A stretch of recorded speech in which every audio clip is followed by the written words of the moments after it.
পঞ্চগড় জেলার দেবীগঞ্জে স্থানীয় ব্যবসায়ীদের সাথে মতবিনিময় সভা করেছেন পঞ্চগড় ২ আসনের বিএনপি মনোনীত সংসদ সদস্য প্রার্থী জনাব আলহাজ মোহাম্মদ ফরহাদ হোসেন আজাদ।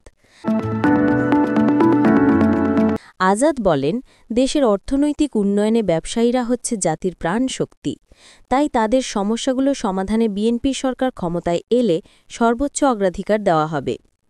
আমি সেদিন সবাইকে আশ্বস্ত করেছিলাম, আমার যদি সামর্থ্য থাকে আমি চেষ্টা করব। তারপরের দিনে আমি সবাইকে নিয়ে ডিসি সাহেবের কাছে গিয়েছিলাম এবং ডিসি সাহেবের সঙ্গে অনেক যুক্তি তর্ক দেখিয়ে আমি কিন্তু সেই দোকানগুলো ভাঙা না হয় তার জন্য আমি চেষ্টা করেছি।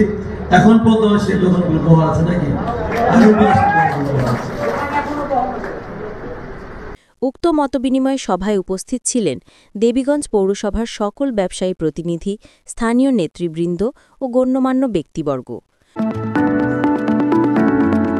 সভায় ব্যবসায়ীরা তাদের বিভিন্ন সমস্যা ও প্রত্যাশার কথা তুলে ধরেন এবং বিএনপি প্রার্থী ফরহাদ হোসেন আজাদের প্রতি আস্থা ও সমর্থন জানান।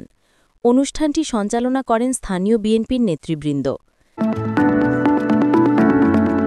নাহিদ হাসান অয়নের তথ্যচিত্রে আসমানি টিভি, পঞ্চগড়।